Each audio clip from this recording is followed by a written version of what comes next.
Jaren's first steps onto Elythra felt like walking inside a dream that had been assembled from shards of comic books, scientific journals, and the occasional fevered imagination. The landing platform floated lazily above a shimmering lake that reflected twin suns, and the gravity pulsed like a heartbeat, lifting his hair into a halo of chaotic strands. He stumbled once, caught himself with a flail of arms, and realized the platform itself was tilting slightly, as if it had a mind of its own. A voice crackled in his ear from the translator embedded in his collar. "Welcome, human visitor. Please do not fall into the water. It is polite to remain upright." The voice had a tone somewhere between deadpan and amusement, and Jaren muttered an apology to an invisible receptionist. Ahead, dozens of Elythran women awaited, each radiating a faint glow that seemed tied to their moods. Some had eyes that spun with geometric patterns when they blinked. Others wore garments that rippled with colors he had no names for. A floating creature, vaguely resembling a cross between a rabbit and a helium balloon, drifted past his shoulder, squeaking in what Jaren assumed was annoyance at his human clumsiness. "Sorry," he said to it, though the creature made no sign of accepting the apology, only bouncing higher and grumbling electronically. A woman with scales like polished opal waved at him, her voice layered in harmonics. "Do you wish to meet the candidates, human? Try not to break anything." Jaren laughed nervously, nearly dropping the satchel that contained his very human essentials. A notebook, a half-eaten sandwich, and a tangle of wires he swore could power a small city. And then he saw her. She was taller than he expected, with skin that carried the soft warmth of sunlight filtered through honey. Her ears were long, delicate crescents that rose from her head like blades of silver grass, catching light with every subtle movement. Her eyes, a deep and unwavering shade of amber, met his, and for a brief moment, the universe condensed into the tilt of her smile. There was no flashy display of powers, no luminescent trails, just her presence, calm and magnetic. She tilted her head, apparently amused by his flailing attempts to maintain composure, and Jaren felt a warmth crawl up his neck. He tried to straighten, tried to act like a normal human, whatever that was, but tripped over the edge of the platform, catching himself on a railing that hummed softly and vibrated under his grip. "I'm fine," he said, even though he was clearly not fine, and she arched one long eyebrow in silent critique. The alien queen emerged from a hovering transport shaped like a colossal crystal flower, petals spinning lazily, each refracting light into 1,000 miniature rainbows. Her arrival silenced the chatter of the crowd, and even the floating creatures paused midair, as if the universe itself was holding its breath. She studied Jaren with a gaze that was simultaneously intense and kindly mocking. "You are offered a freedom unlike any Elythran before," she said. Her voice carried in his chest rather than his ears, vibrating in a rhythm that somehow made him feel both honored and underdressed.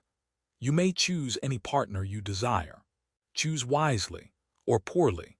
It is your choice alone." She smiled faintly, a glint of humor in the edge of her eyes, and floated back, leaving Jaren blinking and wondering if the subtle hum under his feet was part of the platform or an echo of his own heart.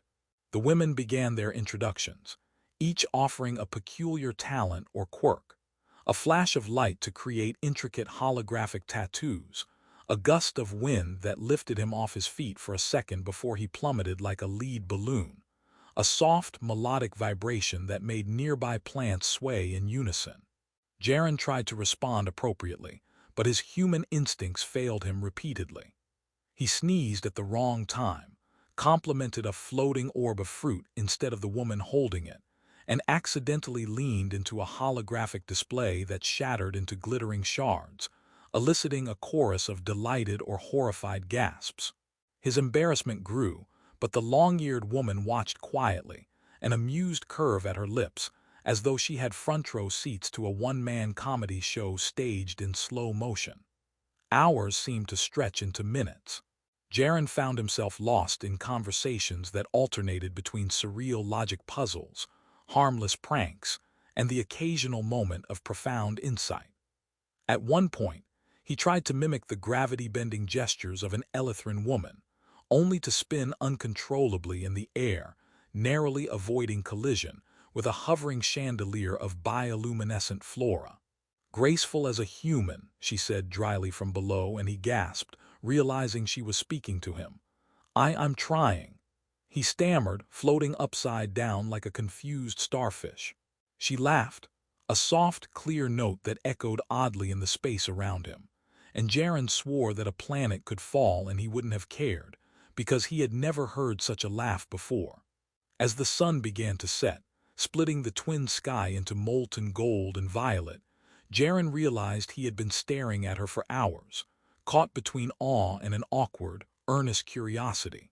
The alien queen's challenge loomed over him like the gentle pulse of the platform beneath his feet. He could choose anyone here, yet the choice that tugged at his heart was clear.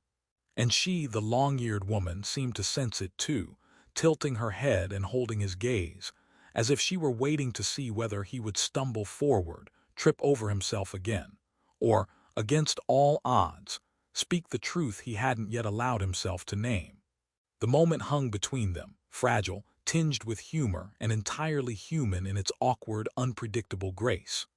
The world around Jaren, floating platforms, luminescent plants, hovering creatures, faded slightly from his attention, because all that mattered was the tilt of her head, the faint shimmer along her ears, and the quiet, electrifying question in her amber eyes. Would he choose courage or chaos in a world that seemed designed for both? Jaren woke the next cycle in a room that seemed alive, though politely so, with walls that pulsed in gentle waves of light, reacting to the rhythm of his breathing. His head throbbed from too many hours of trying to appear composed while bouncing between gravity-defying creatures, luminous food, and Elithran women who could make him feel like a child and a fool at the same time. He rolled over in the low-gravity bed, narrowly avoiding floating off and colliding with a hovering orb of something edible that had escaped the dining area. "Breakfast is not a weapon," he muttered to it, and it squeaked, as if offended by his lack of imagination. The long-eared woman had been present during his minor catastrophes the previous cycle, but now, as he descended onto the platform for the morning introductions, she stood apart, serene and calculating, a faint smile tugging at the corners of her lips.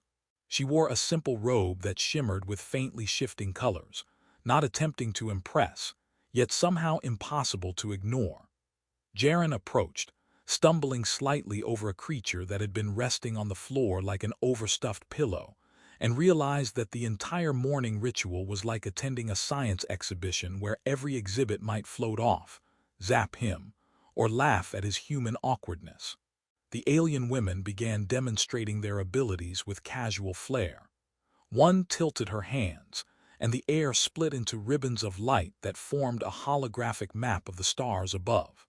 Another hummed in a deep frequency that caused nearby plants to grow several inches in seconds, tangling themselves around a hovering chandelier that threatened to topple onto Jaren.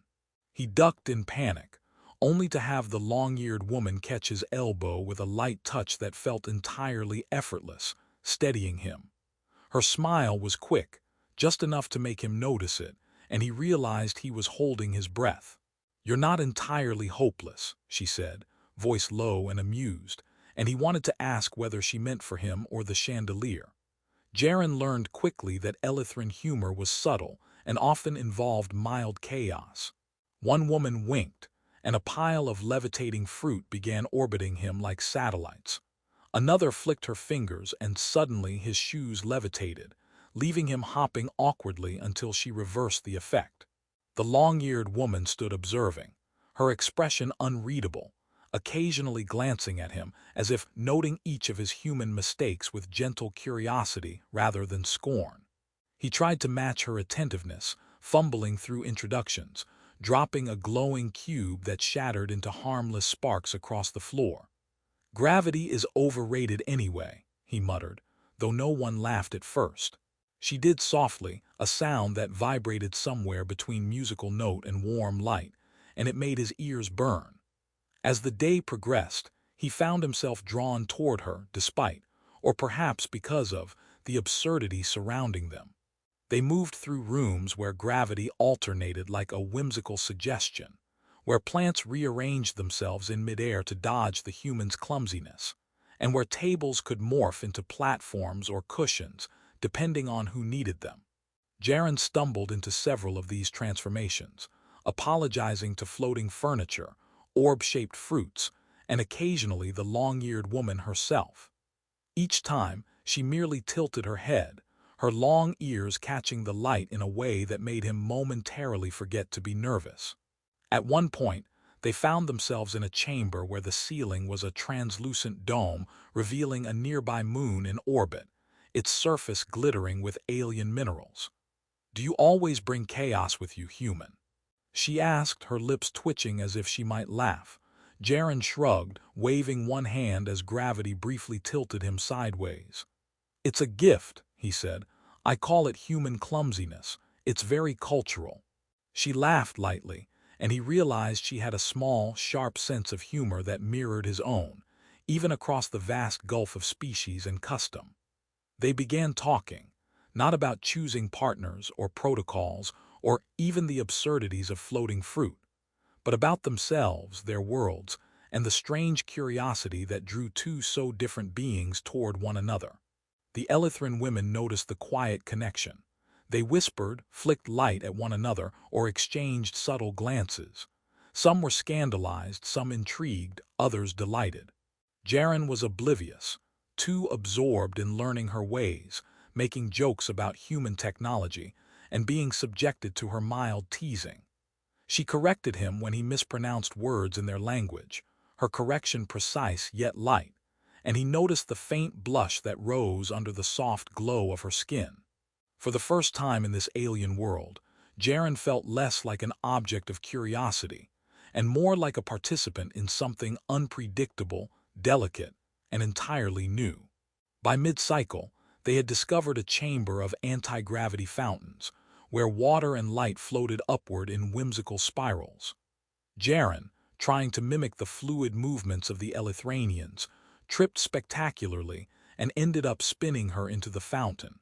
She emitted a surprised shriek that quickly dissolved into laughter, sending luminous droplets in arcs across the room.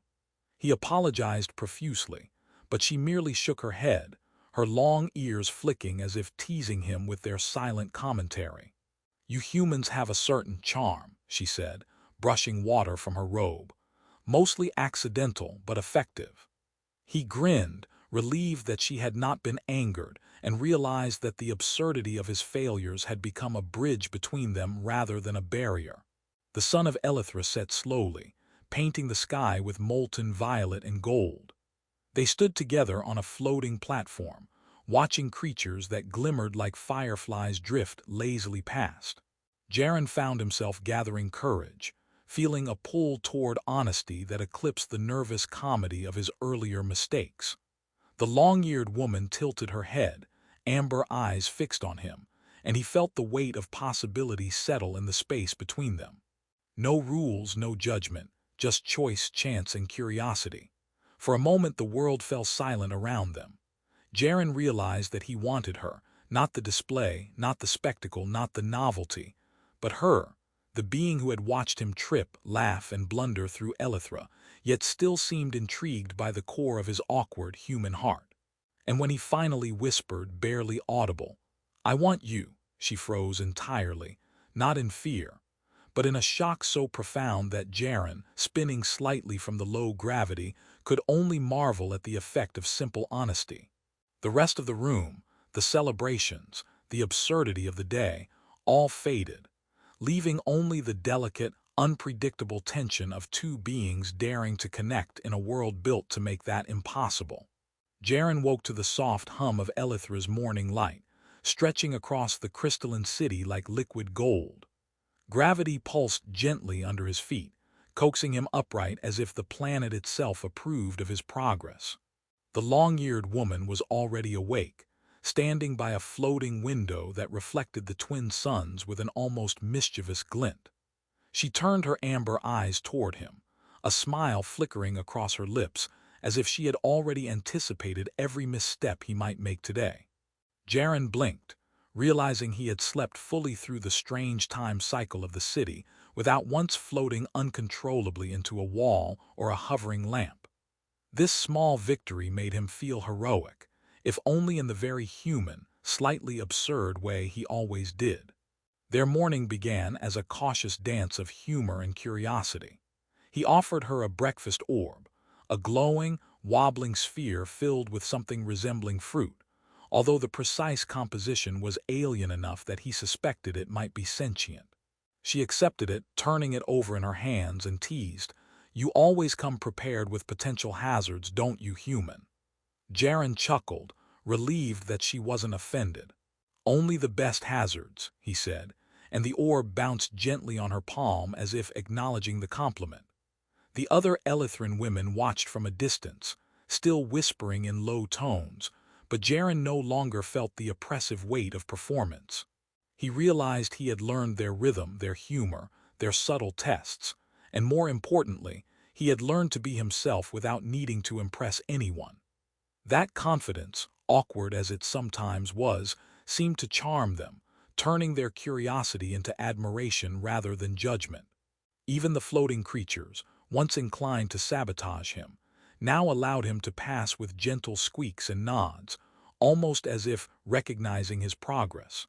The long-eared woman led him through the city in a series of tests that felt like play more than trials. They navigated a park where gravity shifted like a playful breeze, letting Jaren stumble in spectacular loops that made her laugh, a sound that sent shimmering ripples across the ground. He learned to anticipate the shifts, balancing clumsiness with skill, and each laugh they shared became a tiny victory of connection. She revealed parts of herself, of her culture, of her life, that were entirely unexpected. A love of silly human idioms she had deciphered from old broadcasts, a fascination with how humans managed chaos, and a quiet melancholy she rarely revealed to others. Jaren listened, joked, stumbled, and laughed, discovering in turn that vulnerability could be a bridge rather than a weakness. Mid-cycle, they arrived at the Hall of Choices, a massive chamber suspended above a luminous canyon, where Elithran traditions dictated that decisions of bonding were witnessed by the few wise enough to approve or disapprove. Jaren felt the familiar tug of nervousness, but now it carried a different weight. He was no longer overwhelmed by spectacle, but challenged to express genuine choice. The long-eared woman, watching him, tilted her head slightly, long ears catching the light like twin crescents of silver. "Are you sure?" she asked, though the amusement in her voice hinted she already knew his answer. He swallowed, adjusting the sleeves of his jacket that had been poorly suited for Elithra's climate. "I'm sure," he said, and the words carried more than human resolve. They carried experience, empathy, humor, and a willingness to stumble through the universe honestly. "I want you, not anyone else. Not because it's expected or flashy or fun to watch, but because I want you. You." He tripped slightly on a floating step, nearly smacking into a hovering chandelier, and she laughed, light and clear, wrapping the tension around them in warmth rather than fear. The observers, who had murmured in cautious anticipation, now whispered in wonder. The choice was radical not for the act itself, but because it was genuine, uncalculated, and entirely human.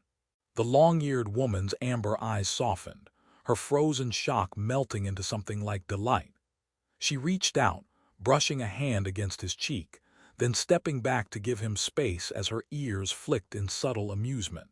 "You are extraordinary in your predictability," she said, and Jaren laughed, realizing that she had always noticed the small, human ways he navigated a world built to overwhelm him. They spent the remainder of the cycle in quiet exploration, walking across floating platforms, observing creatures that reflected sunlight in prismatic bursts, and sharing stories of misadventures on both worlds. Jaren spoke of the human capacity for mess, for error, for delight in small chaos. She shared the depth of her culture, the artistry in gravity manipulation, and the humor that often hid behind Elithran protocol. Each exchange wove trust, curiosity, and laughter into the fabric of their bond. Even the previously skeptical women watched in grudging admiration, noting that Jaren's sincerity had unlocked something beyond spectacle or expectation. As Elithra's twin sons set in molten shades of violet and gold, Jaren realized how much he had changed. He was no longer the gawking human visitor, flailing through gravity, etiquette, and alien humor. He had learned to balance chaos with patience, awkwardness with courage, humor with sincerity. The long-eared woman had not only accepted him, but had grown to enjoy his unpredictable charm, creating a bond that defied Elithran convention and bridged two worlds. Finally, they stood together on a high platform, hand brushing hand, floating slightly in the low gravity. He looked at her and she at him, and there was no need for words. In a universe designed for spectacle, chaos, and judgment, they had chosen each other honestly, with humor and courage intact. The floating creatures twinkled around them, the city's lights pulsed gently, and for the first time, Jaren felt entirely at home in a place that had once been overwhelmingly alien. Together they stepped forward, laughing quietly at the absurdity of the universe, and found that even across worlds, connection could be simple, radiant,